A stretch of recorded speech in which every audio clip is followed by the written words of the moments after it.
Hello, everybody, and welcome to another episode of Nerds of the Round Table, a weekly talk show where we react to and discuss the nerdy news. My name is Fred Sullivan, and with me, as always, is Jack Rooney. How are you, Jack? Fred Sullivan, the intro crusher. Yeah, I'm feeling it. Today is the day. Yeah, I don't know. I announced everything properly. I felt Enunciated, yeah. Yeah, enunciated. I can't enunciate. I can't talk now. I'm gonna leave. Okay, I broke him. All right. Anyway, how have you been? I'm pretty good. Well, I mean, actually, I've been fairly busy since the last time we recorded. We talked about this. I've barely gotten to play any games at all, which has been for a nerd podcast. That's a great idea. Yeah, it's great. And I opened. I worked really early this morning. Yeah. And I came here right afterwards. So he's just defeated. I'm fine. But because I worked at Starbucks, I'm covered in 33% sweat, 33% coffee, and 33% sugar-based syrups. So I'm feeling like a human trash ball right now. Speaking of which, oh god, I went to Starbucks for lunch today. That was a mistake. Well, not for lunch. Okay, it was after. It was the dessert you have after lunch. Sure. Right? Okay. I had chicken franchise for lunch today. How's that? It was good. Good. I'm treating penne. yourself. I'm Yeah. penne. Getting a little... I owed my boss lunch, so that's kind of how it worked. But yeah, so I got the drink that I get, the strawberry acai. Yeah. Acai. Yeah. And then when I go to say with lemonade, the guy's like with coconut milk, and I was like, no. And he's like, oh wow, you're one of the only people I've heard that doesn't want it with coconut just milk. Want the coconut milk. I was like, no, I just want it with lemonade. He's like, all right, cool. It's a totally respectable choice. Yeah. He also said cool lanyard. I was wearing my IGN lanyard. There you go. So shout out. No, I recently found it's weird. I've been working there. I've been working with Starbucks for 3 years. Mm-hmm. Has it really been that long? Yeah, already? and I basically just found my favorite lunch item, and it's because I'm back. We discussed it last week, but I'm after our conversation about the diet train. Yeah, I'm back on board. And I've been counting my calories, been doing my thing. I haven't been trying to make sure I get all the correct nutrients, or at least not too much fat. Understandable. And one of the lower calorie, but still filling sandwiches there is the roasted tomato mozzarella panini. And I was like, I'll give it a try, because I don't really like roasted tomato. I don't really like tomato. Yeah. But I tried that sandwich. God damn, it's pretty good. It's pretty damn good. It's a good sandwich. So I said that going to Starbucks for lunch is a mistake, but you get that sandwich, maybe some chips or something, you be eating right. You be good. You be doing good.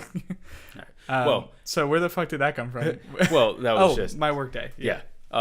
Anyway, this is about nerd stuff. Well. So Starbucks isn't exactly nerd stuff. No. But let's start with what we've been watching. Yes. Okay. So this is something that people who follow us, or at least one or two people who follow us in particular, have been demanding for a long time. I finally started watching Stranger Things. Yes. I'm only 2 episodes in, so if you guys can avoid tweeting spoilers at me, that'd be super awesome. That'd be really nice of you. Yeah. Because I'm only on episode 6. Okay. And I'm trying to take it really slow, because I know there are only 8 episodes or something. Yes. And I watched the first 2 episodes with my fiance, and I was like, oh, is this too scary for you? Because I'm not trying to be she's not, not trying to be a dick. I'm not trying to be a dick about it. I'm not trying to be oh, is this too scary for you? What you little bitch? But no, I mean neither one of us really goes out for horror, So, and this is more of a creeping psychological horror rather than yeah. At least for now. I don't know what happens later on. Again, I'm not gonna say anything. Yeah, but or will I? By the end of the second episode, I was like, is this gonna be too much for you? And she was like, oh well, I would feel better if we could watch another episode or 2. And I was like, fuck you, no. That's not how we're doing this. She's trying to scheme her way into more episodes. Yeah, she just wants to binge watch. She's a binge watcher. It's a sickness with her. I had to set rules. I'm like, no, we're not. We're no more than 2 episodes a night. I had to do the same thing with when we started watching Sherlock. Okay. I was like, there's only 9 of these. And we're not going to get a few for at least 2 or 3 years. So they're very scarce. You're done after this. You get 1 episode a night at most. So anyway, yeah, trying to take it slow. Mm-hmm. Really interesting so far. Mm-hmm. Very curious about what's going on. I found some of the D&D references amusing. I think that I think it really captures the 80s or whatever, except for one character in particular, like one of the main female characters' friends, like best friend or whatever. She has red hair. I'm trying not to like spoil anything. Oh, she's just a character. Yeah, but she looks like she's from the 70s. And so everyone else looks like they lives in the 80s, and she looks like she lives in the 70s. Yeah. Which I think they were just trying to draw attention to that character for like specific reasons.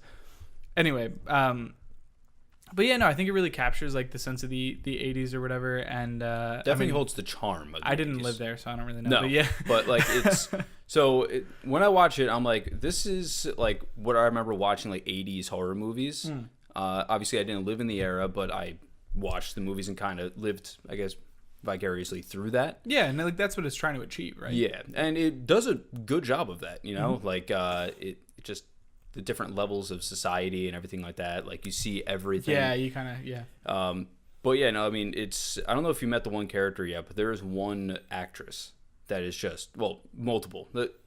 The acting in this show is great. Yeah. In general, but there's one character, sort of a main character later on, very just impressive work at a young age. I'm very impressed with her. Okay. I think I mean I probably know who it is you're talking about. But again, we can't get too deep into it because of spoilers, but I just wanted to let everyone out there know I am watching it. I do care. Yes.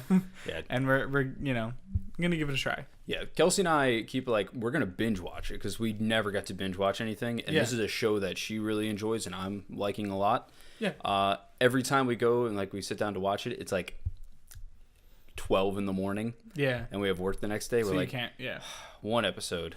And then there was one night we watched 2, and I was like, I hated myself the next day. Yeah. But I loved it. The episode was great. Yeah.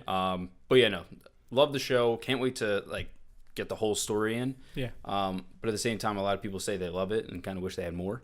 So yeah, I mean, is the question it's a TV show, right? Yeah. And they're gonna make a second season based on what I saw. Yeah, success is pretty it's resounding right success. Now. Yeah. So that means that by the end of this 8 episodes, they probably haven't wrapped every single thread up. Maybe. I don't know. Maybe not. I don't know. I get nervous about things like that, especially with shows like Daredevil, or other shows in that universe that Netflix has done, where there are outlying storylines that you need to watch the next season for. Yeah. And that it frustrates me a little bit because I don't want to wait. And I feel like I want each season to be wrapped up nicely. A nice little bow. Yeah, but then what's I understand where they're coming from, where what's drawing you back to the next season, but I don't know, maybe my love of the show. Yeah, I mean the characters are the number one thing that that want to drive you. How the cinematography could be another thing, the choreography could be another thing as well.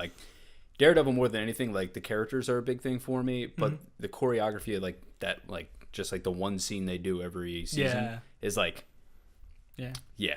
But you get my point, though. I'm nervous that by the end of it, there will still be more questions that I will have wanted to have had answered by then. So some shows do that correctly, some don't. Yeah, don't do it well. I guess we'll see what happens. Yeah, I'm excited to see what it comes out. But what have you been playing anything recently? Because I haven't really. Nothing since No Man's Sky. Yeah, pretty much the only games I've been playing are the ones that I usually am playing, which is Overwatch and Destiny. Okay. Overwatch, today technically is the last day of competitive on August 17th at 5 p.m. Pacific time. The last day of season 1 competitive. I was playing last night with Sean and our friend Tony Horvath. I'm sorry, of Irrational Passions. We were working to get me to level 60 in competitive. We won 5 in a row, I think, and then lost the 6th one, and it was 2 in the morning. I was like, I gotta go to bed. Yeah. But yeah, so that was fun. And then obviously Destiny has got its hooks in me, and I actually purchased it on Xbox. Luckily, they gave me the Spark of Light consumable. I get to 25. Yeah. Upset though because I bought this entire package for it, and then they announced the Rise of Iron collection. Yeah. Which is $60, which would be basically the cost of the Taken King expansion and all the precursors. And that for $60, and you get a free boost to level 40. Oh, so you got screwed. Yeah, it was announced less than a week after I bought it. That's it's It's not. It's funny. My fault. I should have probably done more research on it, but I wasn't anticipating something like that coming out. Yeah. I'm stupid. I should have looked. But yeah, so I've been trying to grind out. I'm like at level 31 or something like that on one character, or only character so far. So it's not bad. You just don't level up your subclass at all, so it takes forever. Yeah. But that's another thing.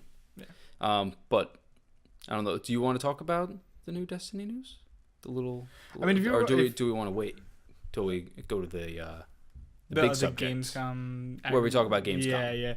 Yeah. Let's hold off until then. Okay. I do want to talk about the game that I've been playing because it's the only thing that I've done since the last time we recorded, which is still No Man's Sky. There have been a lot of reviews that came in recently for No Man's Sky. IGN gave it like a 6 or something.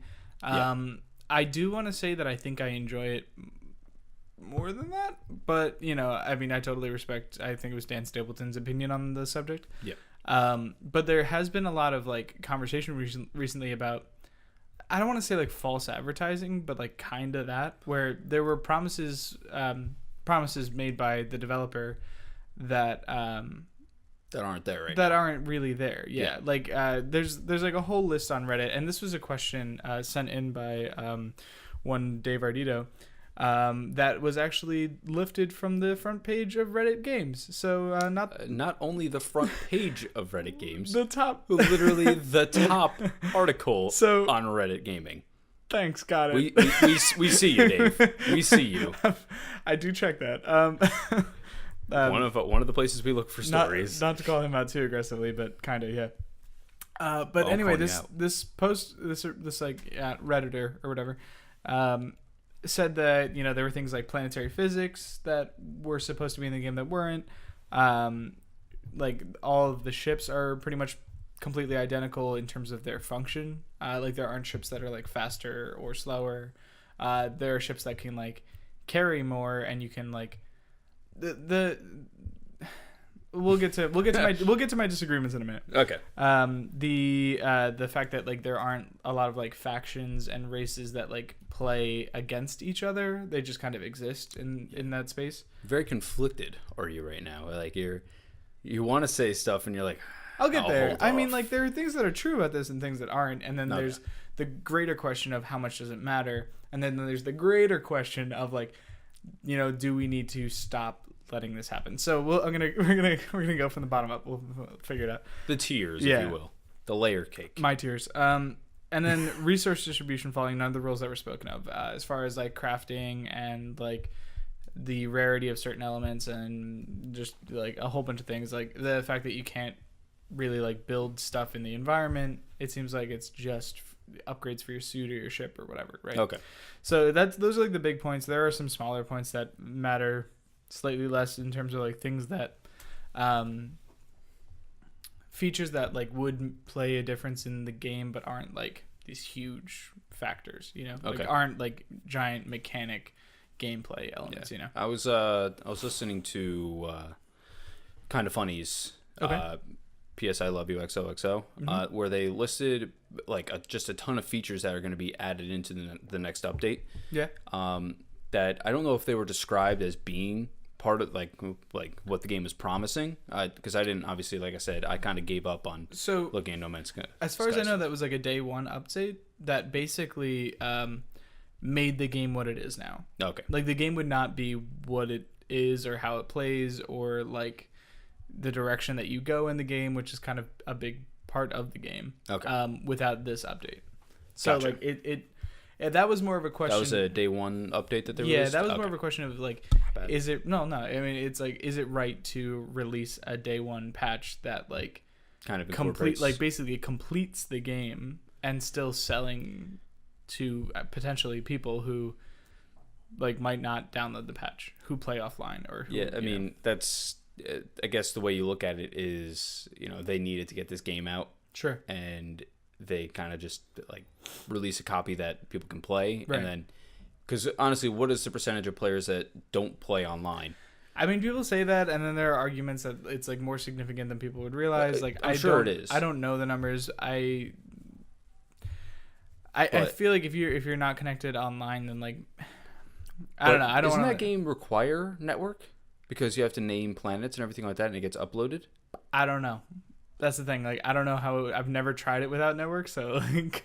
That's an interesting. Yeah, I'll look into thing it because if that game requires it, then that Well, then I imagine the person would have to just go and return it. Like that would be. Yeah. So. I didn't realize this was a network only game. Yeah, exactly. But, okay. And any GameStop or Amazon worth their salt is just gonna should hopefully take the game back. We'll see. But anyway, no. I mean, just to respond to a few of these things, the planetary physics, like, I don't know, maybe that would have been super cool in the game. Like, I guess it's like the planets being able to actually turn in their environment. But the planets are so big and so incredibly vast. Like, if you were to just walk across the planet's surface, it would take you like days to wrap the whole way back around to where you started. And I say that because like I don't know if it would really matter to me. Well, like the fact that maybe one planet has a more gravitational pull or like turns on its axis, like it wouldn't really affect my gameplay. And maybe it's the way I'm playing the game, but I'm not really spending that much time.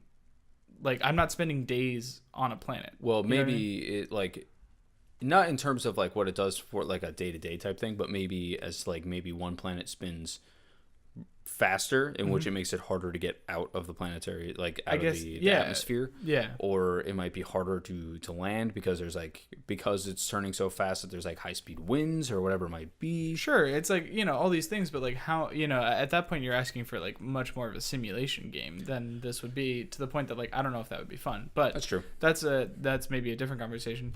The ship thing being like all the ships are kind of samey. It's like, yeah, the ships differ basically in inventory size, but those inventory slots allow you to put different or more upgrades into the ship to really make it more your own. Like different weapon modifiers that make your ship more powerful, different like thruster modifiers, I guess they would be, that like either allow you to boost farther or faster or whatever. So like I kind of disagree. Like I get what people are looking for. They want like classes of ships, like ships that are meant for fighting or ships that are meant for scanning and discovery and exploration and stuff like that. But I feel like you can do a lot of that on your own. The game just doesn't set it up for you. You know what I mean? Yeah, I mean I don't know. It's as far as the expectations and everything like that. I don't know if a single update is going to change some people's opinions or whatever it might be. They did say, from what I've heard as well, is that they are going to release multiple free updates in which maybe it like changes certain ways the game is played. Yeah.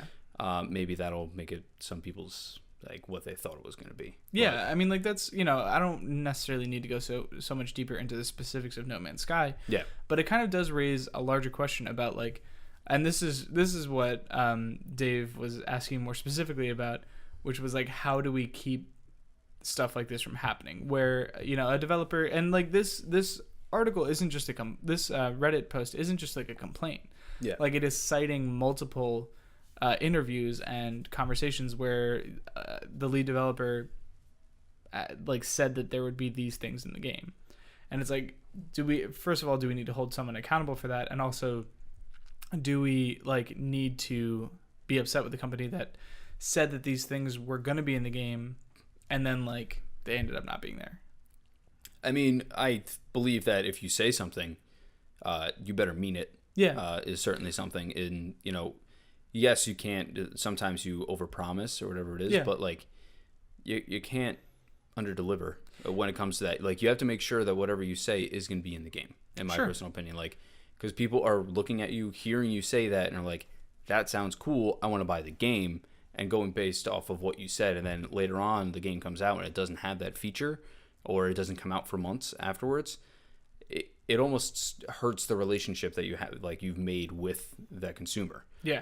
Which, I mean, like I said, I hope that everyone gets what they want in this game. Yeah. Hopefully it doesn't take too long, apparently now. Yeah. But yeah, no, I think that if you promise something or you say something's going to be in the game, that it should be there. Yeah, I mean, I agree. The thing is, like, these are pull quotes from interviews where people are asking them about specific things in the game, sometimes months out, and like, my argument, I guess, is that they released this giant patch, right? Which means it was created after the game had gone gold, right? Yeah. So they released this incredibly huge patch that changes language in the game, changes the pathing towards the center of the galaxy, changes all these different things.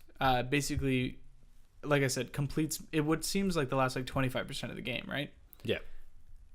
Maybe 4 months ago, they thought that they were going to be able to do something, and they weren't able to do it.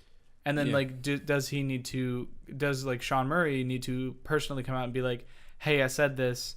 We're not going to be able to do it. Hey, I said this. We're not going to be able to do it." Or is it just like him saying during interviews, like, "This is what we're going for. This is a thing that you can do right now. Maybe we won't make it into the final game. Maybe we won't be able to fix it up properly."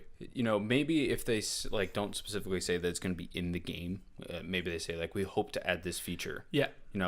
Not to promise, as like I said before, overpromise. Yeah. Not to promise that this feature is going to be in there, but say it's a possibility that we might release it in a future update. Sure. And I think it's totally reasonable to ask developers to be more realistic about what they can and can't do. Yeah. It's just because a lot of people are reading these and looking at these expectations. Yeah. And that's where No Man's Sky is really suffering. Well, they're not suffering, I don't think, right now, but where it is they're getting slammed by where it's being scrutinized is the fact of they've overpromised some things, or it seems that it was hyped up to a certain level, and some people just are waiting for the features that were announced or spoken about and aren't getting them. In which, if you don't promise it, then you don't have to guarantee that it'll be in it. Yeah, I mean, so I guess that's where the question becomes does he need to do they need to precede every statement about what they want to do with the game or what they think is going to be in the game with we hope or I want, or and I think that's pretty reasonable, but at the same time are we holding people to more than they can really be held accountable for? And that's in a way, yeah. I think it has to be a healthy balance, more than anything. But like I said, I think the developers need to be more realistic about what they can and can't do. I mean, this was a game that promised a virtually infinite universe, right? Yep. And they kind of managed to deliver that, which was the biggest thing. But because you can't land on an asteroid and mine it, outside of your ship, or because you can't I don't know, build your own colony on a planet, which would almost be entirely new games in and of themselves. Yeah. So I guess I wasn't expecting that is my point of saying those things. But yeah, because you can't do those things, they let everyone down, which again, I think is you can be totally let down by those, the lack of those features. But, I guess I'm just not entirely surprised that they weren't able to get everything that they wanted to done. This was already a game with literally galactic goals. Yeah, I mean, it's another thing you have to look at it in this circumstance with No Man's Sky is that this is a small team working on it. They may have had hopes and aspirations, as you said a couple of years ago, where they wanted to go through and put these in, and they thought that they might. Mm-hmm. Should they come out and say basically what we're talking about, where they should come out and state that this is not going to be a thing? That's tough because this is where the art and business things intersect, because no fucking publisher is going to let the developer on a game go out there and be like, "Hey, sorry, I lied about these features." Yeah. Because what's going to happen to that game sales? And then what's going to happen to that dude's studios? And then what's going to happen to that dude's team, his friends that he knows? Yeah. Yeah. I mean, it's from a business standpoint, you really can't do that. Yeah. From if you want to be loyal to your fan base and the people that are buying your games, that is a whole nother question. Yeah. And there's really no correct answer. I guess that's what I'm saying. That's the point I'm trying to get to is there are ways that we can ease this, but there's no way that you just fix this problem. No. And whether or not, we as most of our audience is fairly well informed, and we try and stay pretty well informed of what's going on. We are responsible for policing our own hype. I think you can't get too angry about what someone else said, because every single game comes with a press release that calls it the most exciting adventure, or the most this or that. And you have to hype up the game. Exactly. And I think where Sean Murray got into an issue is where he started saying feature specific things, this feature will be in this game. Because he's not saying this will be the most exciting space exploration game. Which you could very well make that argument. Yeah. He's saying this feature will be there, and I think that's where. Yeah. But I guess what I'm saying is we need to be responsible for ourselves in managing this, and it's not companies are never going to stop trying to sell you stuff. Yeah, well, that's so, like, their job. Exactly. So how do you solve this problem? It's just like don't like just distance yourself from it. You know. I mean, basically, like I said, you just have to find a healthy balance. Yeah. And I mean, yes, it may suck that you promised something and somebody was really looking forward to that feature, and then when you go through and you find out that it's not in there, you can be upset. Yeah. But at the same time, with that developer, can you really get too angry with them? Like, especially in this circumstance where they're a small team. Yeah, sure. Kind of, this was a game that was 5 years in development, but I don't know. It's a tough balance, but it's something where I think you have to find it.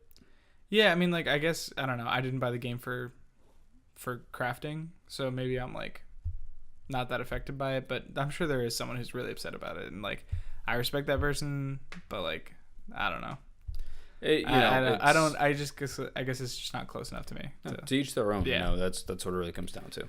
And, like, maybe this is, we wanted to discuss another topic that I think, like, meshes very well with this one, which is Bethesda said that Elder Scrolls 6 will not be announced until the game is done. Which makes sense. Yeah, which is the complete inverse of No Man's Sky. Yeah, pretty much. Where, like, they really just had a nice trailer saying what they wanted to do, and they maybe had that algorithm built, and then they were, like, ready to go, ready to start promising things. Speaking of No Man's Sky, last thing on No Man's Sky. Did you see what, like, someone created that video where it was like, how long have we been going on this? 30 minutes. Fuck. Whatever. Well, it's been 20 minutes of No Man's Sky. Sure. Did you see that like someone took a snippet of the trailer with, like, the walking, like, giant dinosaurs and, like, all the life interacting with, like, the Jurassic Park? Yeah, if you haven't seen that, you gotta look for, just search, like, No Man's Sky Jurassic Park, and I'm sure you'll find it. It's like the original trailer cut with, like, with the Jurassic Park theme, and, like, these majestic animals walking around. Yeah. And then they cut to, like, actual gameplay with this, like, okay, sometimes the animal generator comes up with some, like, really messed up shit. And this was, like, a T-Rex with horse hooves that walked on 2 legs but still had, like, horse hoof, like, front legs. And it was, like, the Jurassic Park theme played on, like, a harmonica or, like, a kazoo or something. Yeah, that was good. It was funny, but, like, I don't know. But anyway, what this does segue well into is the Bethesda way of doing things, which is recently has been to not announce anything until it's, like, virtually ready to go. Yeah. Or at least that's the Bethesda Game Studios way. They've done that with Fallout, and they're doing it presumably with Elder Scrolls 6. Yeah. I think this is something that we need to support. I mean, like, as far, you can either not let marketing and, like what companies promise ahead of time phase you, and you can support game, like, efforts like this where they are not going to they're not going to show you anything. Like, the game will be virtually feature complete by the time you see it.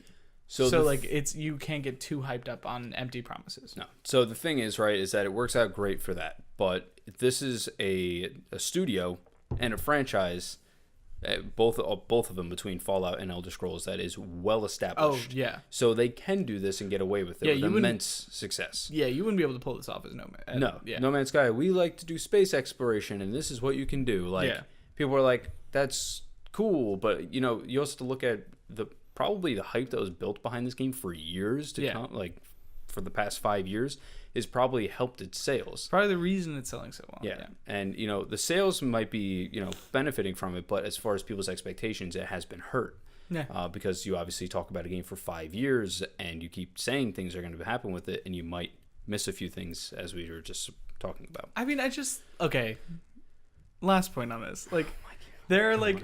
There's, like, we've been selling fucking snake oil for years in terms of, like, God, like, this will make your hair grow. This will make your thangus way bigger. This will make, like, you'll, like, lose all this weight, but also it'll give you, like, anal leakage. Like, we've been doing this for thousands of years with, like, products that, like, I don't know, contained arsenic, contained mercury. Like, humanity's been doing this for years, and it's like, when we start overpromising in games, it's like the end of the fucking world. Well, I think it's just a different, like, it's a different product. It's art.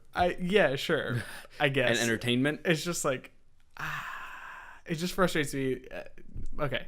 Anyway, I mean, I'm not saying necessarily we have a higher tolerance for those other things, but it's like, I'm hardly surprised. Yeah, I guess. I don't know. But anyway, yeah, no, I mean, like, Bethesda can afford to do this. Yeah. Hello Games absolutely cannot. Nope. Yeah, it's like I said, you have an established franchise and you are an established studio that has put out just incredible games throughout the years. Yeah. You could do that as that company. As Hello Games, if they're like, we do space exploration, not probably going to sell nearly as well as the fact that it goes through and it had the hype built out around it. Sure. But anyway, I digress. Okay, so which do you want to talk about the PS4 update now? Sure. I mean, there's not like a whole bunch. Yeah, it wasn't anything mind blowing. It seems like they're adding like new quick menus to the like when you like long press the PS button. Yes. And it seems like they're updating the UI, both of which are like cool things. Yeah. And like they're helping trophies. They're helping the trophies be more available offline. Yes. And they're allowing you to organize your shit better with folders. Yeah. Folders has been something that we've been asking for a long time, which I think everyone can agree on. The UI is just something nice. We've had this console for 2 years, so it would be nice. 3 years, yeah. Yeah, closer to 13. Yeah. Yeah. So nice to get a new looking UI. Yeah. The quick menu I kind of like where it doesn't actually take you out of the game. Yeah. It's just like a sidebar that comes up. Yeah. I think that's a good idea. That is cool. So, but yeah, overall just mainly cosmetic. A little bit of functionality improvement, but overall, I think it's solid. Yeah. A solid update. Now I have a question for you. What's that? Do you want to just go into the Gamescom stuff and then start talking about like viewer questions, listener questions, and leave our other story here for maybe a separate video in the future? Yeah, we'll save that for later. All right, so yeah, we'll just focus on games this episode. We'll have maybe like a separate video for you guys soon. Maybe. No guarantees. Yeah, I don't even want to say what it was just in case we don't get to it. Like, but we'll get to the topic later on, and we'll just jump into the Gamescom stuff because we got not a ton of time and a lot of fucking news. Yeah. Okay. So we're about 35 minutes in now. Okay, cool. Give or take. So we're going to go to the bottom of this list. And this is where the updates for Gamescom start. We're using the Polygon article for Gamescom. So thank you, Polygon. Yes, Polygon is awesome. And we'll just go until we find something that we actually want to talk about. Yeah. Is this where you want to start? Yeah. Yeah. So Titanfall 2, they went through and announced the multiplayer. Yeah. I haven't gotten to watch any videos yet. My man Alfredo Plays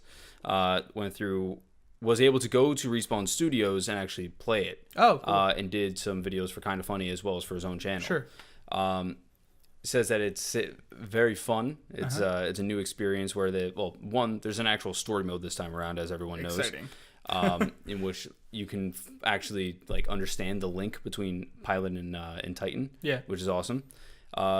There is a game mode where it's just Pilot versus Pilot now, which is cool because the Pilot mechanics I think are actually some of the coolest parts. Yeah. Titan on Titan fighting is fine, right? Titan on Titan fighting so often became like who saw who first, and like who, like maybe, I don't know. I feel like I lost half of my life as a Titan before I could even turn it to like look at the enemy. So I actually like the idea of a Pilot on Pilot mode. Yeah, especially because the way that they do like the motion and how you can kind of run on walls and you're able to just get over surfaces very easily. Yeah.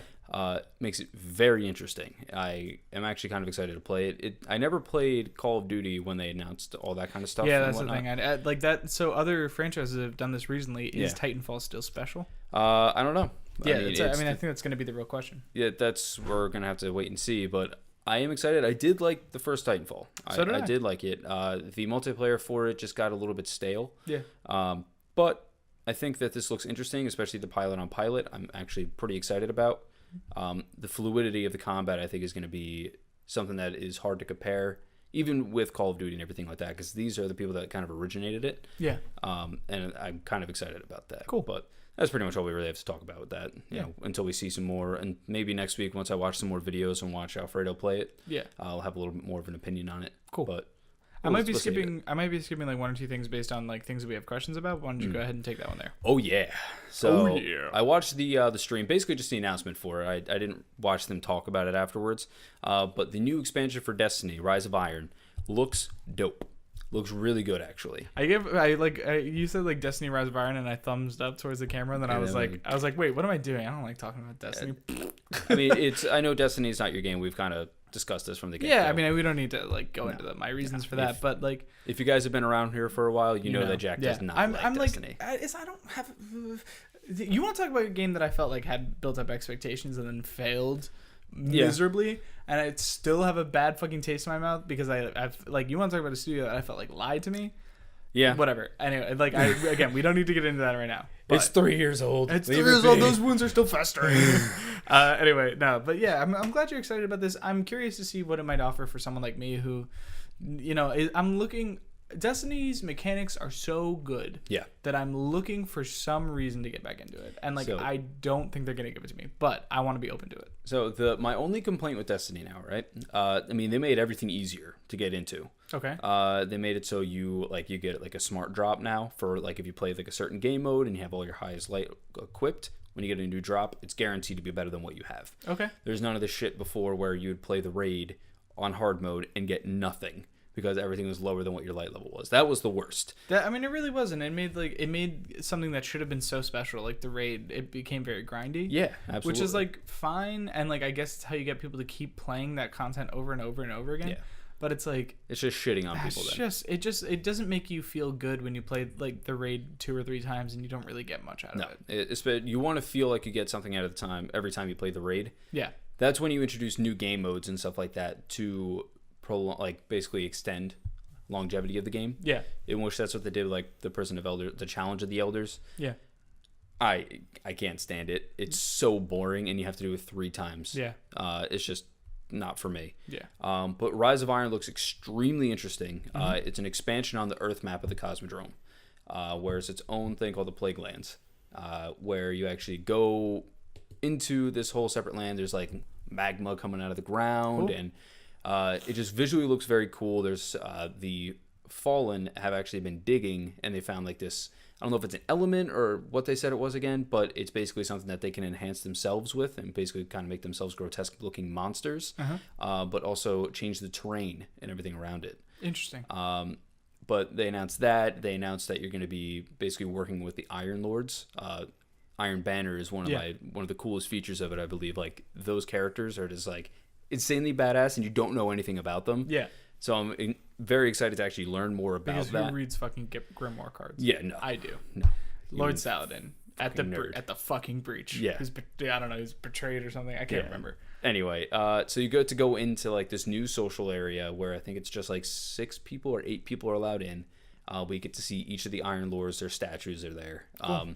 Like, there's going to be new things, including with the artifacts that I don't know if you played it with the artifacts. Not really much. It was basically just a new thing that you can put on you, and it gives you like a certain ability. I know roughly what it was. But now they'll actually be able to like give you like unlimited sprint. Oh, cool. Or I forget what the one thing was for multiplayer, but there are some additional perks that you get with it now, which I think is really cool. The new sets that you can get, like the new raid armor, is all red. A lot of it just looks very good. I'm excited for it. I'm glad you're. I want you to know, Destiny's not boring me. I'm just a sleepy boy. No, it's Destiny's boring him. That's why I was going to let him move on. No, because we're moving on to something that also is not of the utmost interest to me.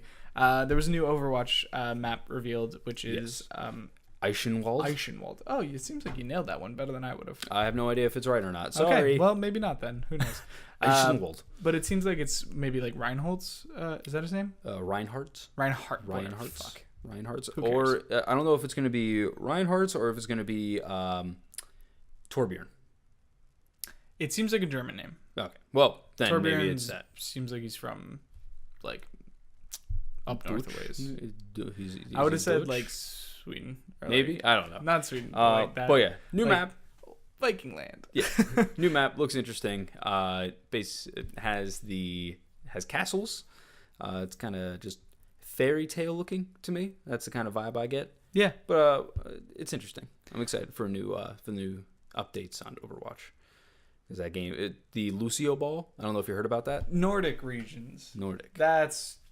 I'm talking to him and he's like Lucio Ball. Yeah, no, that's like Rocket League for people who didn't realize that Rocket League was free.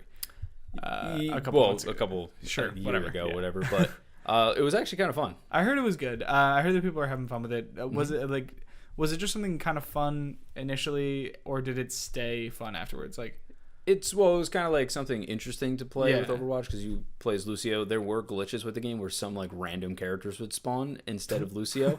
So like I was playing a game where Winston was in it, and it was just the worst because he can actually hurt you. Oh yeah, I guess yeah. That was kind of rough, but it was fun. But I'm interested to see what else they're going to do because they obviously want to keep this game going, the longevity for it. Lucio Ball was just like a little quirky game mode. Do you think they'll do more things like that? I'm sure they will. Okay. It's part of like the weekly brawl stuff. I don't know if you ever saw any of that. I looked at it as I selected other things in the menu. Yeah, like there was one where it was like, Genji versus Hanzo, and that's like that was one game mode you could play. So it was kind of like that, but this has been around, I believe, and will be around for the entirety of the Rio games. Okay. And then it'll stop. Okay. But season 1, like I said, competitive is going to be ending as of today, and then I don't know when season 2 is going to be exactly like launched, if it's going to be directly afterwards or what, but they're going to release an update for characters as well as how over the competitive mode is played as well. So okay, fucking Gamescom 2016 is all about me. All about Fred. It's all about me. Go ahead and talk about the garbage. Oh god, yes. So Gears of War 4, some more details are released. I don't know what that was about. Why are you laughing at me? No, I'm laughing because I'm just listen. You got to talk to No Man's Sky for 20 minutes. Yeah. And I was sitting here just trying to stay awake. Oh, were you not involved in that conversation? Not really. Oh, okay. I'm sorry. My responses during that may or may not have been me not paying attention. Fair enough. No, it usually was. So the Gears of War 4 was released. The gameplay debut for the new enemy called the DBs. I don't know how to feel about them. Not an intimidating name. No. They're essentially robots. Okay. Which is interesting. And I finally found, like, I was wondering, like, what the hell do these have to do with the story? It seems that someone in the Coalition of Ordered Governments went through and released essentially, instead of sacrificing human lives, sent these robots in for these dangerous missions. Right. And I don't know what happened, but apparently they're now attacking humans. Okay. There's like 4 different versions of them. From the gameplay I've watched, it was interesting. Okay. But it's just confusing me. I don't know why you keep yawning. I'm tired. They're the swarm that were that were part of the beta and everything like that. They were nowhere to be seen in the trailers with the DBs, obviously. Okay. So I don't know if this is like you fight the swarm and then swarm is killed and now it's DBs, or if they're both going to be a threat and that's what you have to work over the next 3 games. But I don't know. It was interesting. Yeah, I wonder how well they'll be integrated, and like whether or not like you'll fight mixed battles among them, or whether it'll be very like this level you're fighting these people, this level you're fighting these people. Very pertain to each location. Yeah, I don't know, but I'm interested. They introduced some new guns, like there's an SMG type of weapon now. Right. New environments that you have to go through that we haven't seen before, which is interesting. I'm excited for the game. Cool. Immensely. Debating about buying the console for it. Of course you are. I really shouldn't, but you should not. Kind of want it. No, don't. I owned the 360 one. Yeah, but like don't. But I want this. Okay, but if you do, give me your old one. $50. No, I'd probably trade that in towards it. Anyway, you can just give it to me. But the Elite controller, because I'm finding dead zones on the Xbox controllers are horrible. I don't know if you know what dead zones are. You mean there's like points where okay. You move the stick a little bit and it doesn't register. Yeah. And then it'll register. Yeah. Like PlayStation, I feel has virtually almost none, no dead zones at all. And then this Xbox controller, I'm playing Destiny on, and I look like I just don't know how to play video games. Okay. And that's every time I play Xbox. So it's the Elite controller I was looking at for the Gears of War, and it is $200 for a controller. Oh dang. Rough. The normal Elite controller is $150. Oh. So that's way better.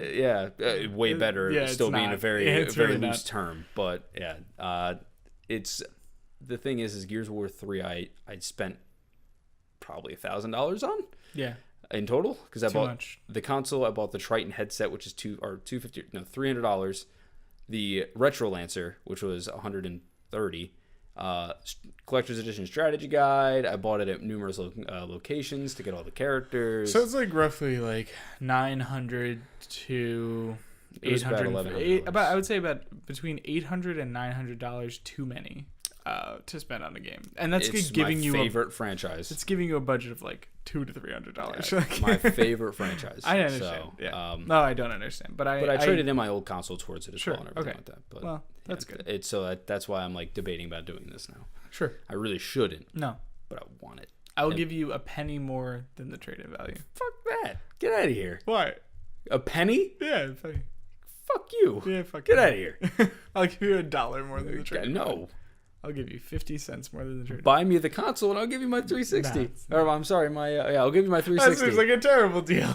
Seems like a great deal to me. All right, so the next thing we were going to talk about is the Konami Survive. Yeah. Which at least one or two people asked about, and we'll get to your names later, and we'll call you out for asking those questions. But yeah, it's so Metal Gear and zombies. Let's just I don't want to spend a whole lot of time on this one. It's a total. I'm not gonna do any lead-ins. It's a total abuse of the license. The IP. Yeah, absolutely. What you are just taking complete advantage of fans, taking complete advantage of like Kojima's past work. Yep. But it is theirs. They have every right to do whatever they want with it. And frankly, as I sound upset about it, but as a person who's not super invested in that franchise, I'm just kind of like, well, it looks kind of interesting. I wonder what it'll be like. Oh, God, it looks so bad.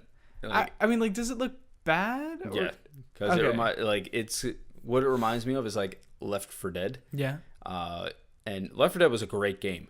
I don't think this will be. So but this is the thing. I played Metal Gear Solid 5 for 100 hours or more than that probably. And that's crazy to me. Well, yeah, but it was, the gameplay was a lot of fun, and taking on these different outposts and trying to best myself every time, and how efficiently and effectively could I take down everything in there without being seen, or guns blazing, or the challenge missions where you had to disable all these vehicles, and how you're gonna do it. It was kind of like a puzzle, right? Yeah.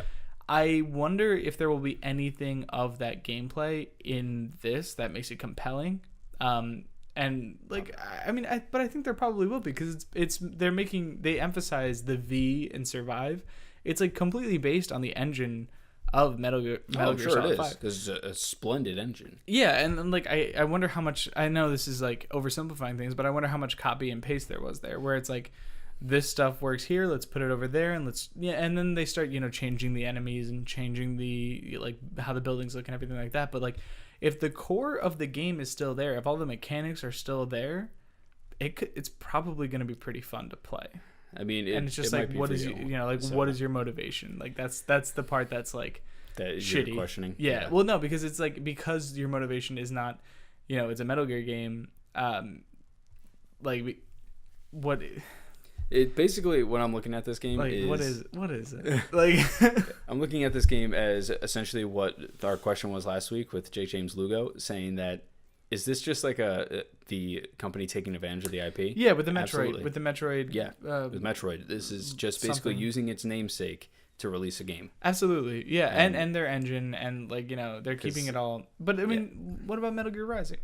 Metal Gear Rising was not good by anybody's standards, but there's a few people who really love it. Sure. Yeah. I may have probably enjoyed that game because we liked Too Human, so yeah, we'd have a terrible opinion. We don't have a lot of ground to stand on. No, but what I feel like this game is doing is essentially they're spreading their cheeks and just shitting all over their fans of this franchise.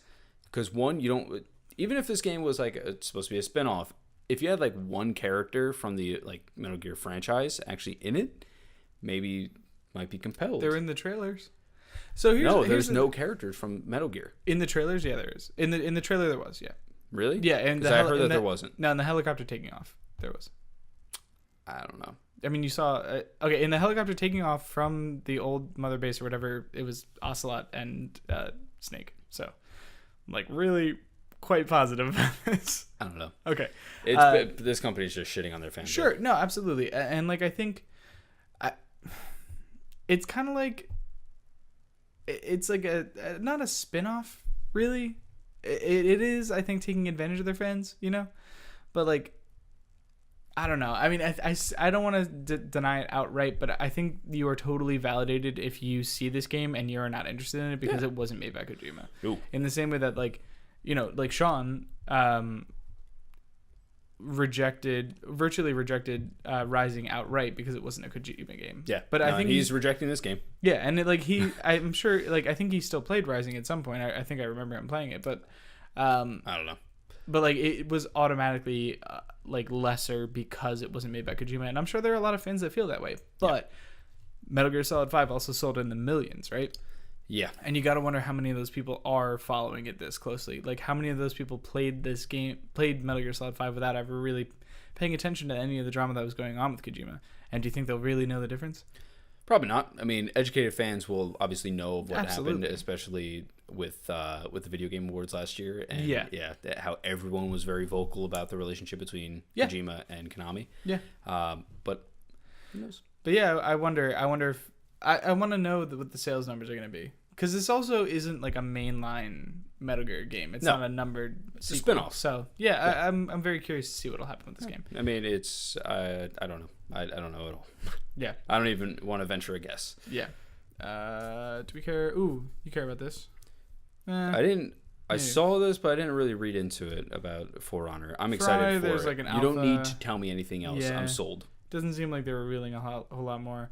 Ghost Recon had some information come out. Not sure there's much there to really care about. Ooh, yes. I kind of want to talk about this. Go for it. So Injustice 2 has released 2 more characters, which is Harley Quinn and Deadshot. Yeah, Harley Quinn coming back. Deadshot, first time in the game. Correct. In the series. Our boy Brian Keshinger, who works at NetherRealm Studios, shared this. Very excited for him. Very happy. If you guys want to send him congratulations, it's Brian Writes Code on Twitter. I'm excited about this because Harley in this game is like what you think Harley is. She her character's really brought out and flushed out in this one, I think. Deadshot, he's just kind of like what you would expect. He just kind of stays quiet and shoots things. But I'm interested to see maybe if there is a little bit more to it. They're really focused heavily on Harley Quinn in the trailer. Okay. For good reason. Yeah, I think so. Yeah. But they had like the voice actor that everyone knows with Harley. And, all right. Her moves are very, very Harley Quinn like, which is cool. And I'm excited for that because like Harley Quinn in the last game was okay. Sure. She wasn't Harley Quinn really. Okay. This one is actually gonna show her like personified. I think her name has a lot more cachet now, even than it did, a couple years ago when they released Injustice. Yeah. The original one. We were ready to move on. Is there anything? Okay. No, I just wanted to say I'm excited and congratulations, Brian. I didn't want to just jump ahead. Yeah, congratulations. Game development seems so hard. I imagine like when you get to share something that's cool, it's like the best. Especially because he's been waiing forever, and obviously the game is not done yet. But like him just being able to like release little things, it makes him excited, and he's very happy about it. Yeah. So, Sea of Thieves is on this list. They revealed some new stuff, I guess, about alcohol consumption in the game. And like, I don't have much to say about Sea of Thieves except I don't understand why people aren't interested in it. I think it looks kind of cool. It's interesting idea. I don't know how to feel about it. Like, I don't know if I'd buy that game at launch. Sure. That's just me personally. It's just, one, I don't have many friends that play Xbox anymore. Sure. And two, it seems that it's almost like a create your own adventure kind of game. Yeah. Which I'm cool with to an extent. Okay. But like, I do like to have a storyline or some type of guideline as to what to do. Next one. Ubisoft revealed a whole bunch of online features for Watch Dogs 2, which is a game that I'm not terribly interested in because I didn't love Watch Dogs 1, and I am less interested in it now that I know it has even more multiplayer integration into the like mainline single player campaign. So I'm like, I'm extremely excited about Watch Dogs 2. Okay. I enjoyed Watch Dogs 1.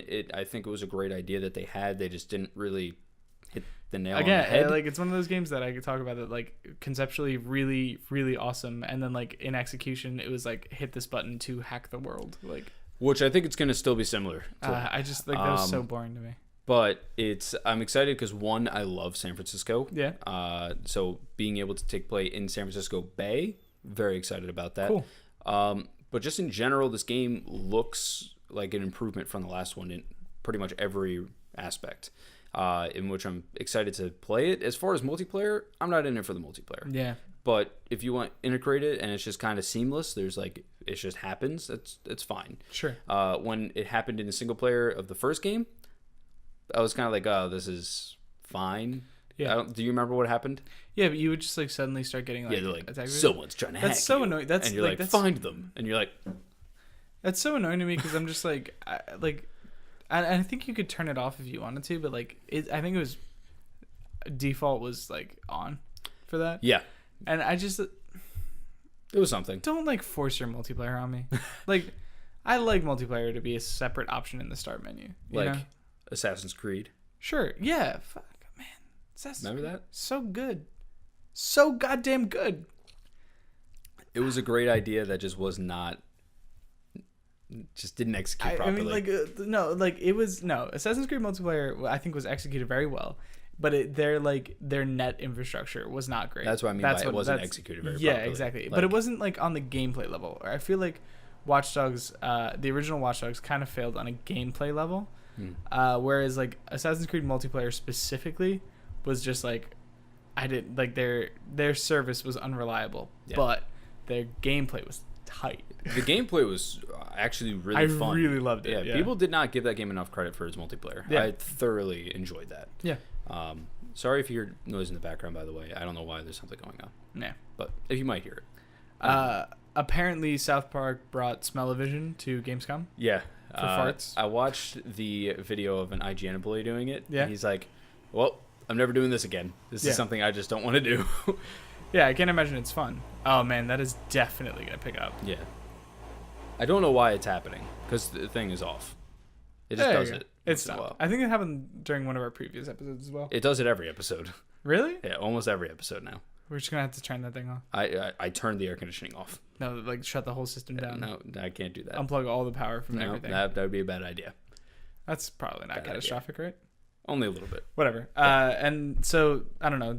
Yeah, apparently, like, it's nothing that anyone would ever want, which is why it's, like, a really perfect joke. And then, let's see. Anything else on here that we care about? I don't think I really heard about anything else. I don't think. Covered it. Oh, Hatsune Miku experience for PSVR. Super exciting for, like, if you remember a couple of weeks ago, I recommended a song that involved Hatsune Miku. In one of the you are not interested. You are already I'm scrolling past it. You're like, I'm done. No, yeah, that's not even excited for me, and I kind of, well, I wouldn't even say that I care about that. No. Yeah, no. So yeah, I'm just gonna make sure we didn't miss anything, and then we'll get it. Why don't I start looking at the questions? Viewer listener questions? Yeah. Now that we're like already supposed to be basically done. Yeah, pretty much. We are at 1 hour now. So your goal of 1 hour. Oh shit! Wait, no. This is very important. So we did miss something. Mass Effect remasters most likely on the way. EA says. Fuck yeah. Oh well, that was literally announced less than a minute ago. Yeah. So breaking news. Fuck yeah, that's awesome. I want that so badly. And we covered everything else. So pretty unless something else comes out from that, in which case you're just gonna have to understand. Yep. Let's see. So we're opening up the questions now, right? Yep. So I'll go for the first question, which is from 2 Rounds Left on Twitter, Andrew Minimas, as always, our man. He always asks, the first dude with the question. Yeah. He's like, hashtag Battlefield 1 question. Do you guys think the era and weapon style changes will make a greater impact on sales/popularity?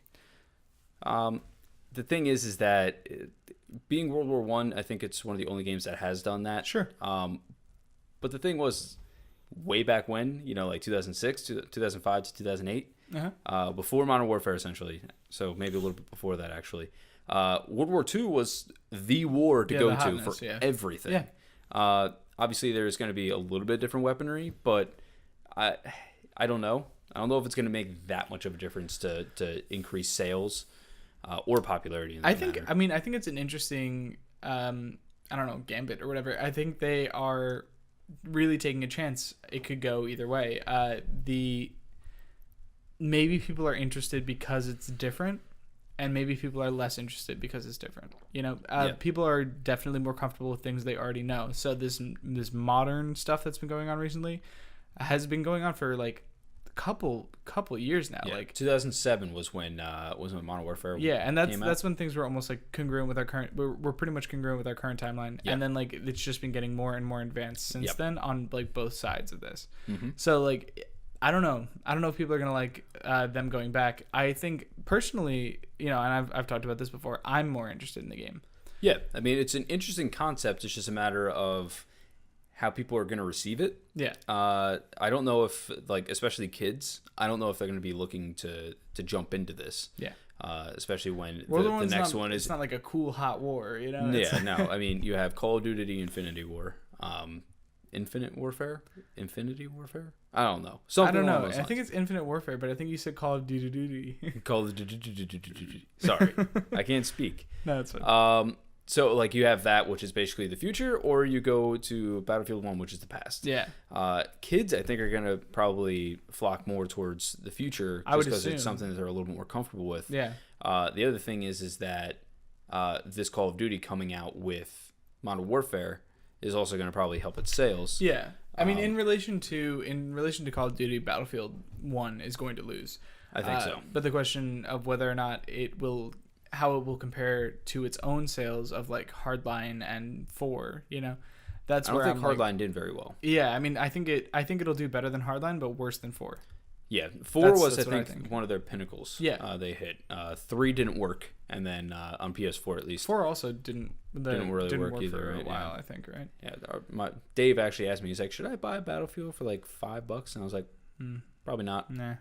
And he's like, "Really?" I was like, "One, you don't like multiplayer that much." I don't know what he's going out for. That's like that. That's all that game really has. Right? And the thing with Battlefield that I've seen more and more recently is basically you just spawn in, run for 3 minutes, get killed, redo it.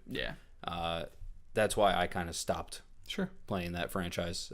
Battlefield Bad Company 2 was, I believe, the height of that franchise, where rush mode was perfect because you did spawn relatively far away, but you can get into the battle within a minute. I think you've spoken about this before.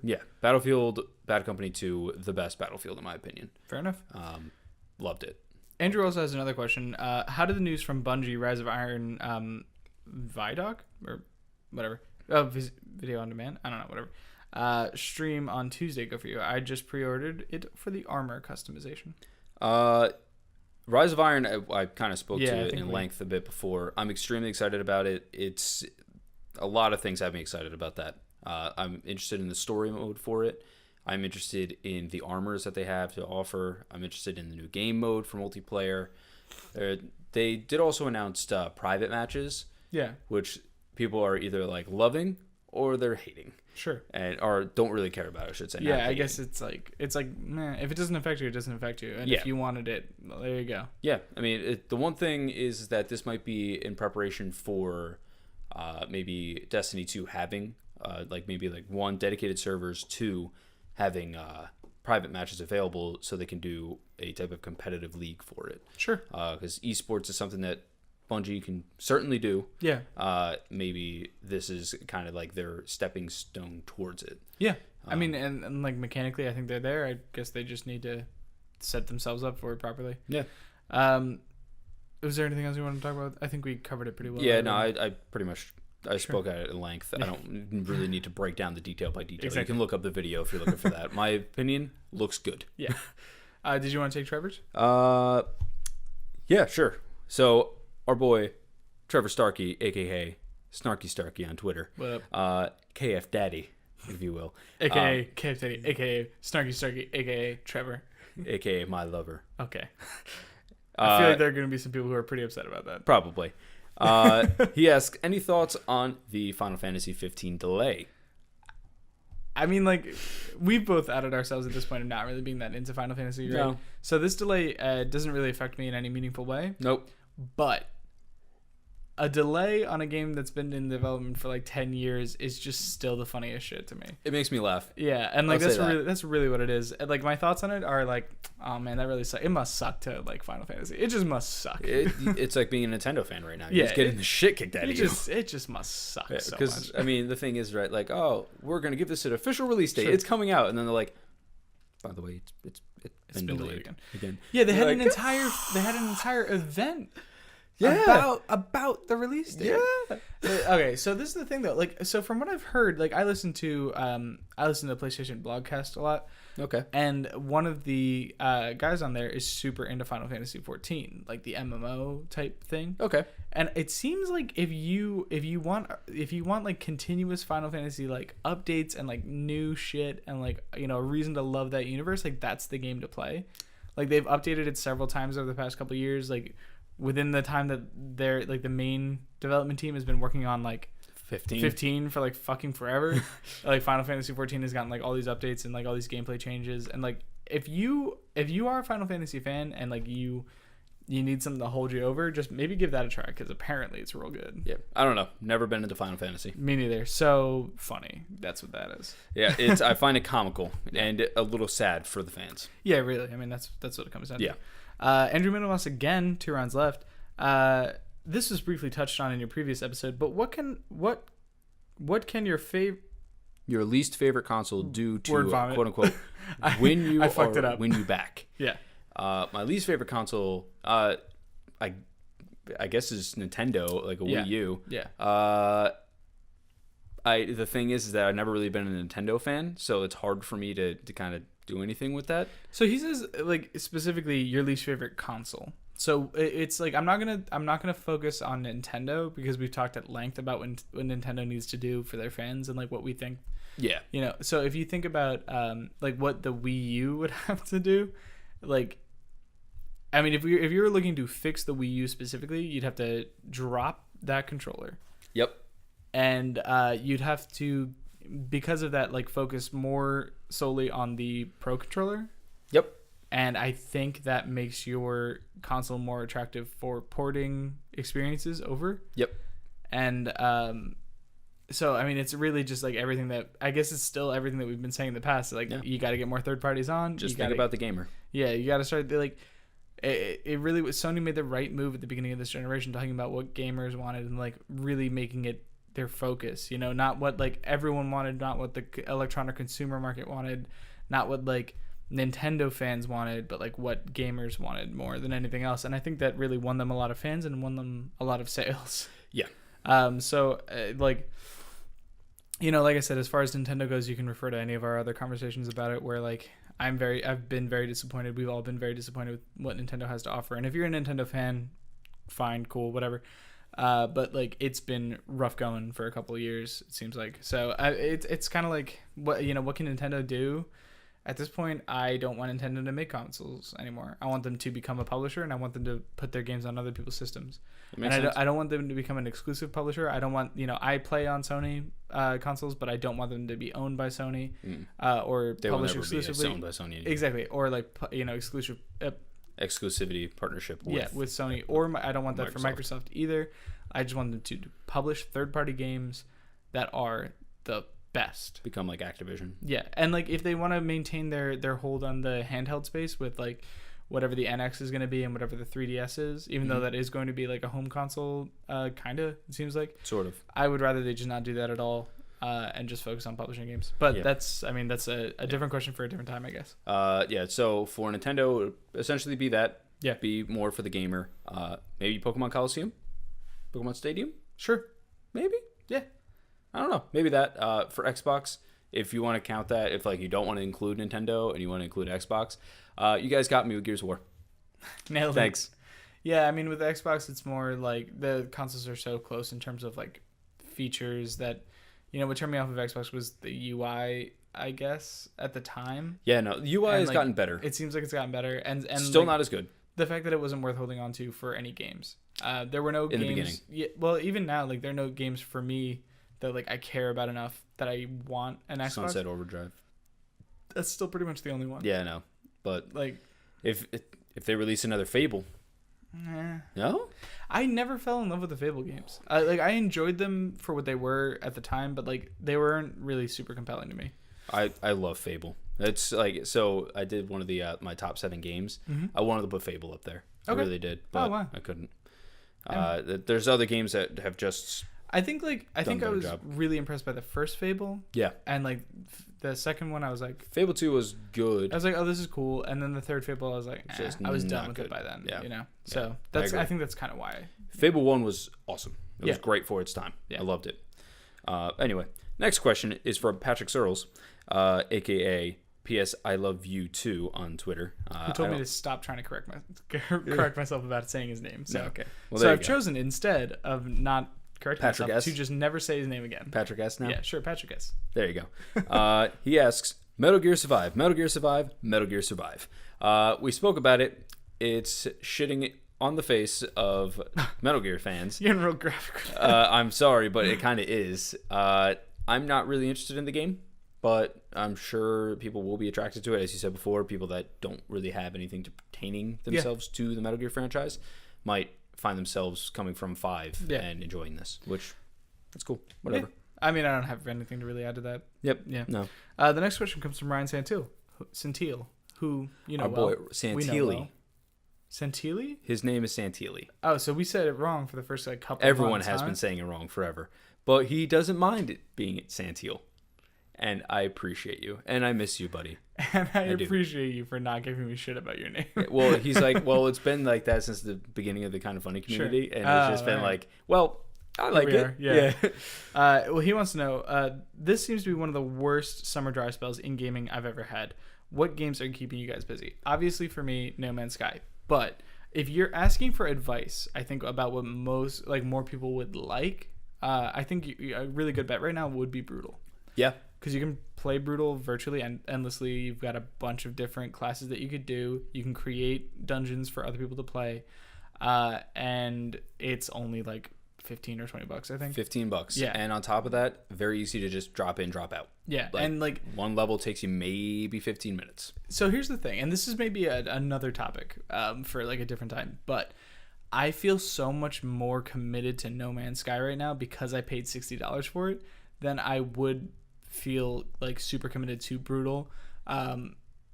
In that, like, you know, I feel like in both games I'm kind of like treading similar paths, you know, multiple times. Like No Man's Sky, I'm going down to planets doing the same things over and over again. Yep. In Brutal, I'm like going through these dungeons and I'm like fighting all these monsters, collecting loot, and then dying and having to do it again, right? Yep. But because there is, I think, a less of a monetary commitment with Brutal, it coming in at that cheaper price point makes it so much easier to enjoy that game for a short period of time. And then, like, if something else catches your eye for even a second, like, yeah, go do that other thing. And then come back. Brutal will be here. Yeah. Like, you don't need to feel like you need to play this game. But I kind of feel like I might be enjoying No Man's Sky, but I also feel like I have to play No Man's Sky. It seems like an investment. To get the money's worth out, you know? Exactly. And that's like, that's a sickness. Like, you don't want to play games that way, but at the same time, like, that's kind of how the human mind works. Yeah, so. it kind of is. And that was going to be my response. Brutal, I think, is a perfect game. It's $15, easy to play. The concept, you can get a little bit more in depth with it and make it more challenging, but like the game is fun to play, easy to drop in, drop out, and it's just a blast. Yeah. And you can do cooperative if you ever want Emily to play. So the next question comes from Clint Gilmore. Still enjoying No Man's Sky. I'm taking this one because it's directed to me. Okay. Still enjoying No Man's Sky. What are some additions that you'd like to see to the game? So I don't know. I think I've pretty much covered whether or not I'm still enjoying No Man's Sky. Still liking it, but like, you know, I think I've plateaued on, like, it's not like rising anymore, you know? Some features that I would like, honestly, like, if this game was a little bit more Starbound, and if you want to know what I mean by that, like, go read my review of Starbound on our site, nerdsonline.com. And like, I want plug. Yeah, I know. I want so many of the things that Starbound does that, like I said, would almost be an entirely separate game. So like, I can't expect No Man's Sky to deliver on that. But like in Starbound, you can drop down to any planet and like just start building a huge base. I dropped down onto a planet in Starbound and like was wandering around and suddenly found like a medieval style castle inhabited by robots who thought they were from medieval times and acted like knights, and one of them wore a crown because he was the king of that castle. That's awesome. And I fucking murdered every one of them. Oh my god. Because they were mean robots. And they started it. I swear to God, they started it. Meanwhile, Jack in his mind is like, oh, would you like this?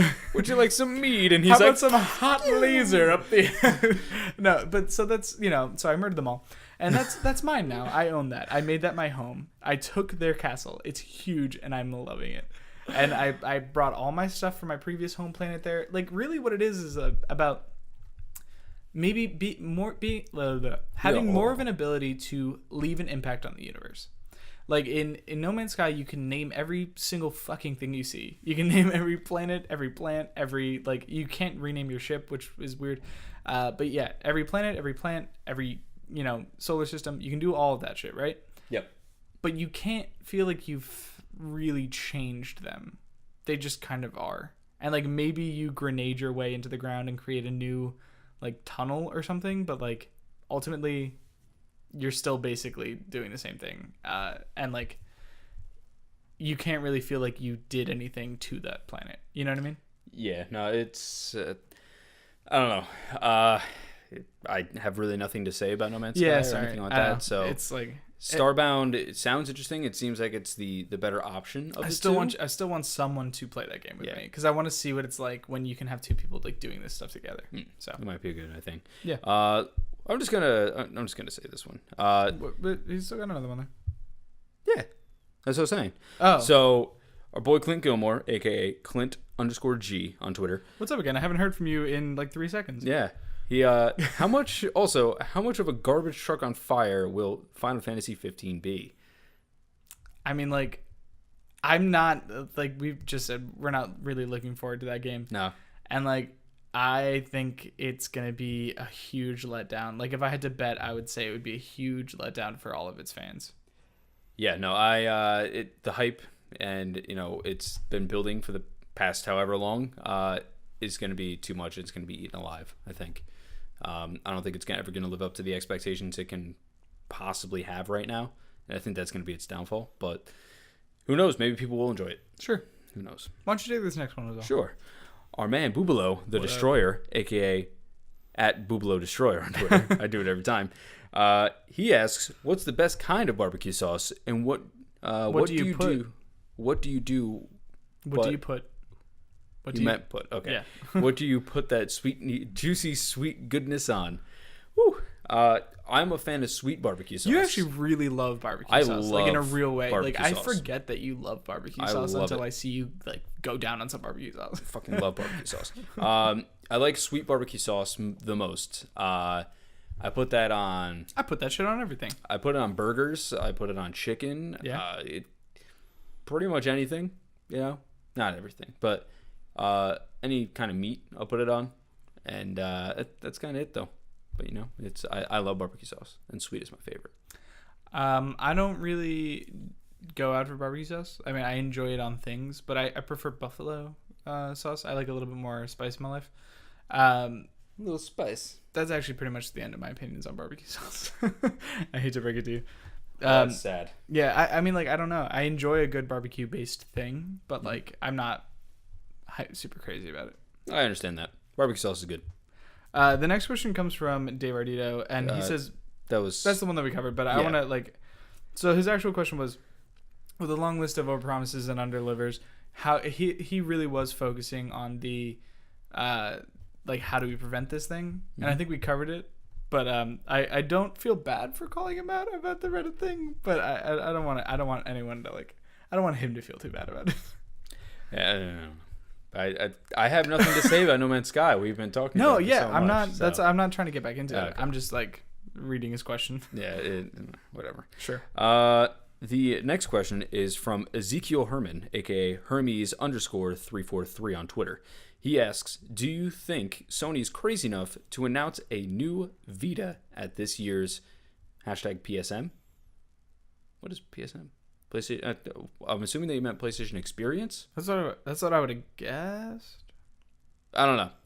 Oh wait, there might be, like, a PlayStation conference that is, like, the business one of it. I forget what it is. Anyway, I don't know. I doubt they'll probably release another PlayStation Vita. No, I don't think they're crazy enough. Yeah, is the short and long answer. I think the development cycle that they had for the Vita is done. I think they're putting all their investments, rather than putting it into mobile gaming again and seeing if that's going to work. They're going to go into VR as hard as they can. Yeah, absolutely. Because I think VR is their next outlet. So I don't think a Vita 2 will be announced. I think that they're going to just invest as much money as they can into PlayStation VR, meaning that there might be a PlayStation VR 2 already in the works or whatever it might be, but not to be announced for a couple of years or whatever it might be. That I think is more likely than a Vita 2. Right. Next question? Sure.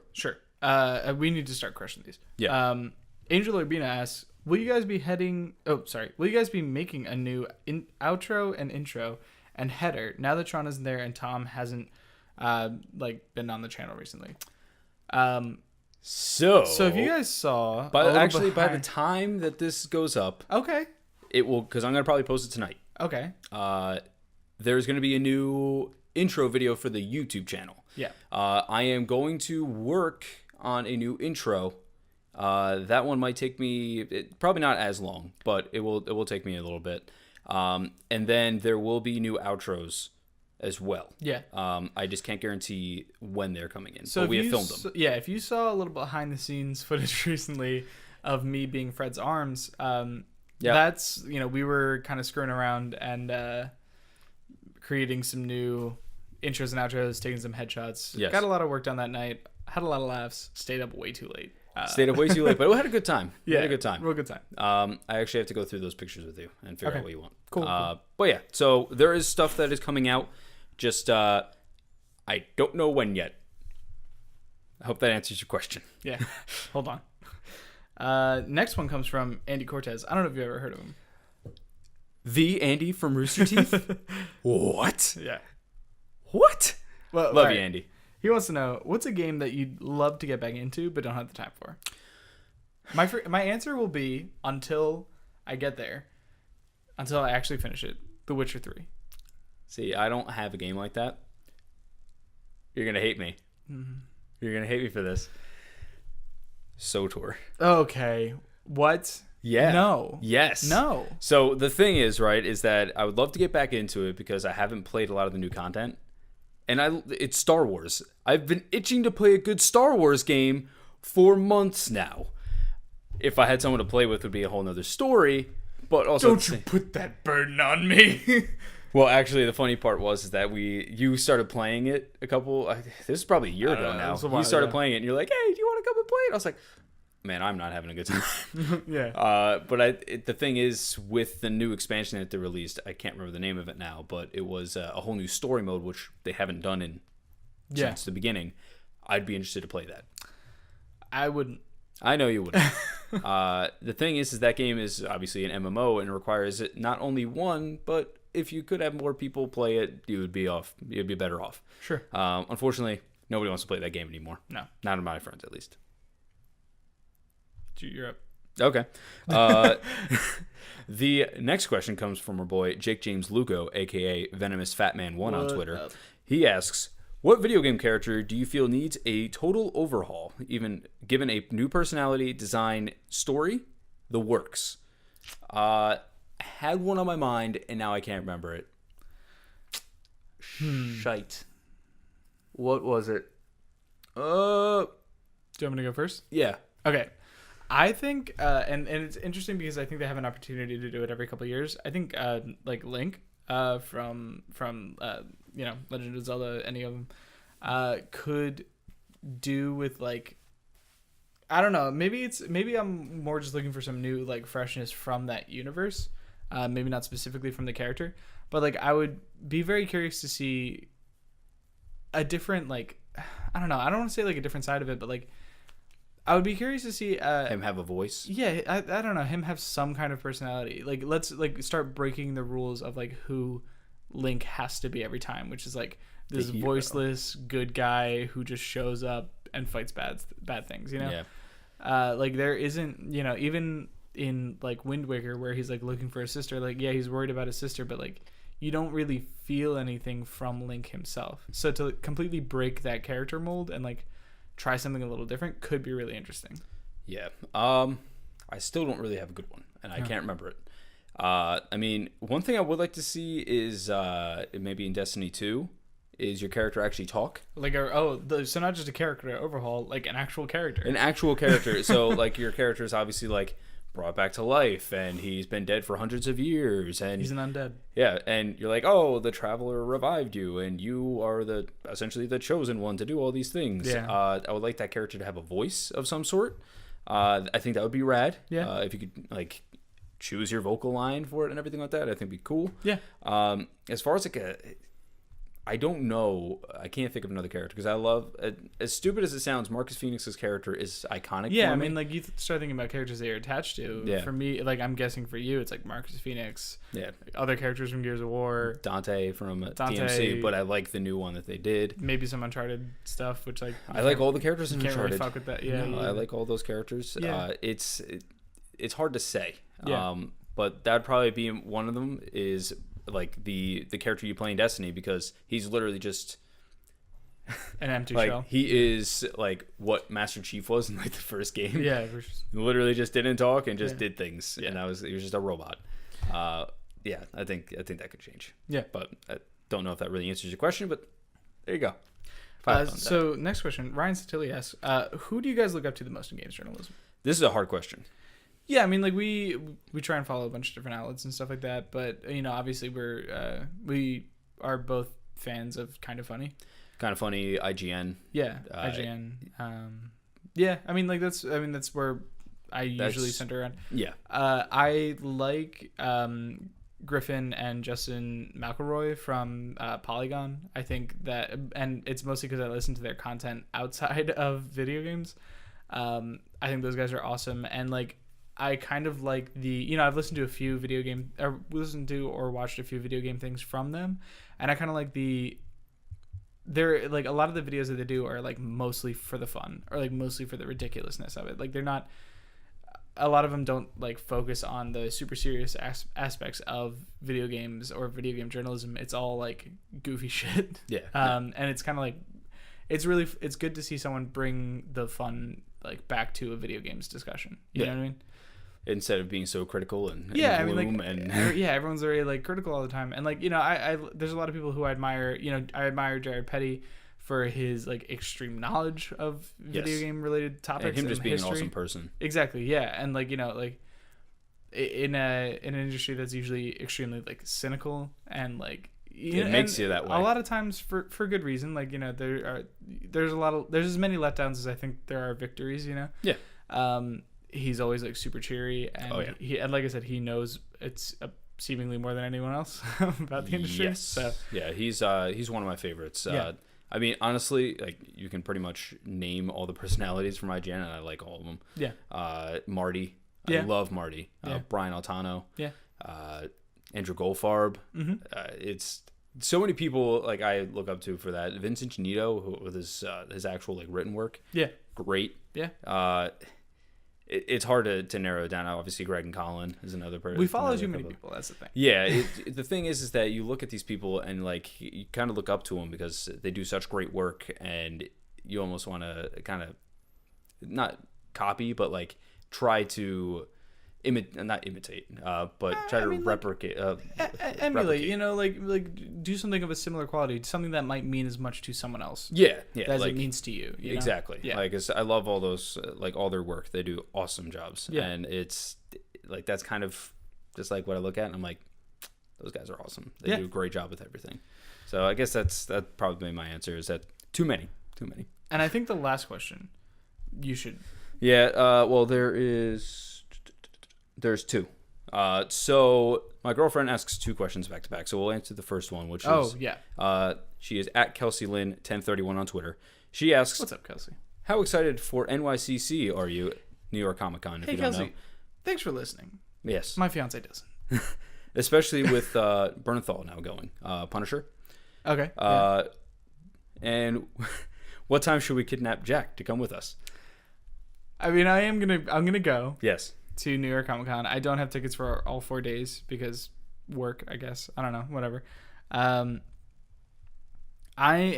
always excited for New York Comic Con, but the past like 2 years hasn't been much of a gaming celebration there. No. Which like is fine. It's a Comic Con, but at the same time, it's like that's what I care about the most. Yeah. And I care about movies and I care about TV, but not as much as I care about video games. Yeah. The gaming scene there has seemingly dissipated as much as too many other conferences. Yeah. Well, that's the thing is, nobody looks at New York Comic Con as like a gaming convention that is comic related or entertainment related. Yeah. As far as me being excited for Bernthal, very. Yeah. I would like to meet that guy. Huge surprise. I loved his character. Yeah. In Daredevil, and same with in Walking Dead.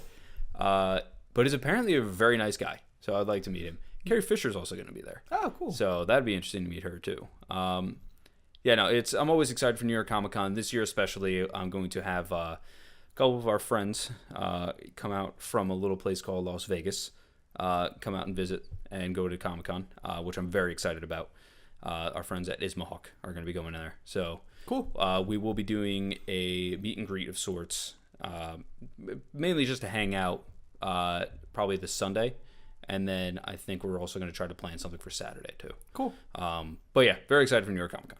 Very. The second question she asks, in the spirit of how happy I was at the Blink-182 concert, what is your favorite concert you have ever been to? Do you want to go? Yeah, I'll start. So I've been to a very few concerts in my time. I think I went and saw Nickelback at one point. So that's look at this photograph. That's pretty low on the list. The best one I ever went to was with my brother Peter, and he took me to a Muse concert in Madison Square Garden, and like they played all of their like best songs and like some of the new songs off of what was I guess Uprising at the time. Mm-hmm. I think that was I forget which album it was, but anyway, yeah. And dude, like that the whole place was like jumping up and down in unison. Like they sold the stadium like out completely, so like we were essentially like behind the band, but they all played on pedestals in the center of the arena that rose up like into the air. Mm-hmm. And then like they would like turn and like play to the entire arena all at once. I think you told me about this. And the drummer's pedestal had like a second disc on it that would spin the drummer like as he played. That's so like he would like turn and be like just fucking going at it on his like 30-foot high pedestal. It was like an awesome concert, and like the concrete and the floors was like shaking like it felt like it was a wave going through the concrete because there were so many people like just jumping around. Yeah, going crazy. Yeah. And then more recently I went to see Coldplay, which I am not ashamed of because I genuinely like Coldplay. You really love Coldplay. And they fucking rocked it out, dude. It was an awesome concert, I gotta say. There's actually a few more questions that we didn't get to. Oh no. So they were tweeted wait, do you want to me. answer the? Yeah. So my favorite concert. It's hard. I've been to a lot of concerts. The most recent one I went to was Blink-182, which I've been waiting to see since I was a kid. I've been a fan of them since I can remember. I've loved Blink-182, but their concerts have always been expensive to go to. So our friend Dave was actually nice enough to buy me tickets for my birthday, which I can't thank him enough for. And I loved it. I fucking rocked out to that. Awesome, I enjoyed it so much. But I've also seen like some of my friends play. It was great shows. Probably the best show I've ever been to, I think was a Mayhem festival, because I'm into a little bit heavier music, in which my favorite band played, which is Bullet for My Valentine. Kelsey's favorite band played, which is Avenged Sevenfold. And there was a third band that I can't remember now. I can't. 3 Days Grace, I believe. Okay, cool. They killed it. Cool. They stole the show. Awesome. And like that was one of my favorite concerts I've ever been to. I've also been to see Green Day at Giant Stadium. Okay. Literally sold out stadium. Yeah. I was there. That was awesome. I've seen Linkin Park in concert. I've been to so many shows. But that one I think takes a cake because it was like a band both Kelsey and I like a lot in 3 Days Grace. Then it was my favorite band and then her favorite band. Okay. Awesome. So there's a few more questions. Yes. But we have like 5 minutes. We gotta like get through these. Okay. So the first one comes from Stormcloud Games. Developers are brutal. Yes. Some of our good friends over there, especially Richard Wood. I mean, could have been Richard Wood sending it from their account. I don't know. Maybe I'm a fan of all you guys, though. Yeah. Thank you all for your great work. Who wins in an arm wrestle, Jack or Fred Selly? The people need to know. We already know. And it does specify live. Okay. We already know who's gonna win. Have you seen the size of this man? Do you want to do it? Come on, go. Just real quick. Let's get the water off the table. Okay. For our audio listeners, I'm going to describe what's happening. And then you're going to hear some grunting. There's going to be a lot of grunting. And then it'll be over. And a lot of tears. One of us might be crying. This is not ideal circumstances. No, not at all. Maybe we'll do nerding out as like a...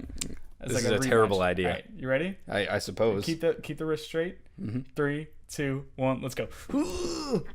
You see this? This is what you wanted. Is this what you wanted? He's a big man. I am tiny. Okay, so it was me. So that question is officially answered. Someone else requested that it be a cage match, which I don't think would be a good idea for either one of us because I might be stronger than you, but you're hella bony. So I'm bony, but the one thing is that every time that we would roll in jiu-jitsu, you would get that arm bar or that key lock. I did that kimura. Yeah, those are my specialties. Yeah, I really don't have much. I'm springy. I can get around. Probably faster than me. Yeah, more agile. And I'm not very agile to begin with. So Jack would probably win again. Is your arm okay? Yeah, no, I'm fine. Don't worry about me. No, you just touched it. So I was I was trying to really put emphasis on that. Like, okay. But now everybody knows that it's a lie. So Joey Malone also asked, do you rewatch stuff as often as you did before streaming? I feel like there's too much time. There's too much to waste time.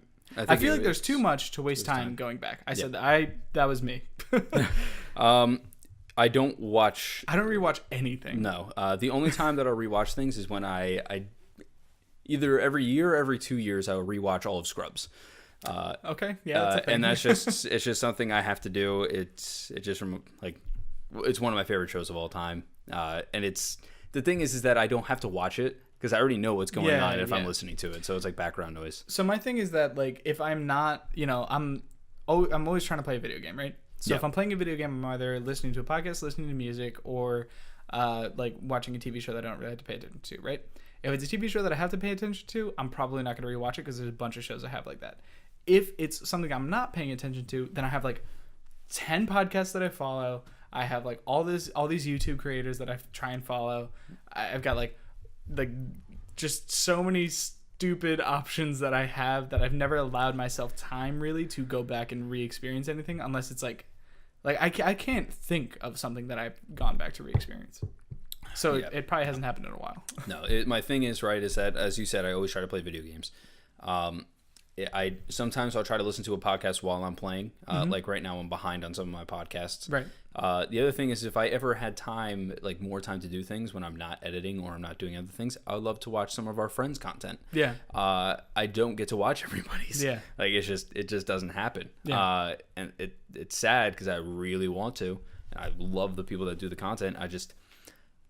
Between editing and everything, it's just hard for me to find time. Yeah. I mean, we both work, and like it's just like there's too much stuff, man. Yeah, exactly. Too much stuff. That's kind of how it goes. Was there anything else those are the two that weren't? First of all, shame on you for not hashtagging. Well, so Joey He put it in a second message, like that was attached to the first message, so it didn't show up in the search initially. Yeah, I don't know. For me, at least, I didn't see it, so that was the thing that was weird. But we got it.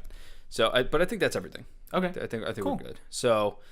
Thank you guys again for watching, or listening in this case. I greatly appreciate every single one of you. I'll say it every week, as I did last week, and the week before, and the week prior to that. We cannot thank you enough. Absolutely. Now, stay tuned for some of the things that are going to happen, as we announced earlier when Silent asked the question.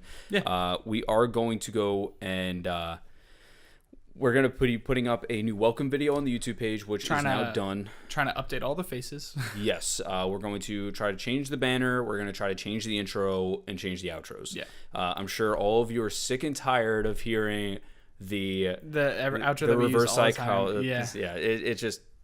We get it. We recorded some new stuff that is equally stupid, but at least we have a couple of them. Yeah, that it'll be fresh. Rotate around. Yeah, it'll be fresh. It'll be fresh, farm fresh stupidity for you. Yes, absolutely. So I'm excited to get those out. We Jack and I are hoping to record maybe a few different things. Yeah, I mean we have you and I just spoke prior to recording. We hope to maybe do something tomorrow and maybe have it up next week shortly after the podcast goes up. Or something like if everything falls along the same timeline. Things constantly get fucked up. Yep. But at least the podcast is here for you. Yeah. I don't know if this audio is good, but maybe. Maybe we'll be using the backup. Who knows? So sorry about that again. Potentially sorry about that. Yeah. And also, before we get any further, make sure to tweet your questions at Knerds61 with hashtag Knerds61. You can tweet it to anyone, at anything. I don't really care. That's actually probably not how Twitter works. I don't really know how Twitter works. You can tweet it at me. You can tweet it at Nerds Podcast, or you can tweet it at Fred. Just make sure you got the hashtag Nerd61 on there, so we definitely see your question. If you get missed, I'm sorry, but we're doing our best. You're lucky.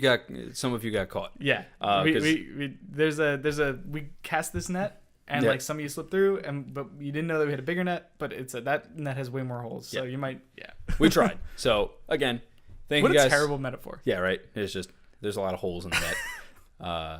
Anyway. Thank you guys for watching. If you want to follow us, I am at Fred_Sully. This is Jack is Gaming on Twitter. It's happening. And if you want to go through and find out any of the updates from Nerds Online, be sure to follow at Nerds Podcast. If you're watching the YouTube video, please subscribe to the channel. Absolutely. If you want to leave a comment, let me know how you think of what we did in this episode, or if you have anything that you want to talk about, feel free to do so in the comments.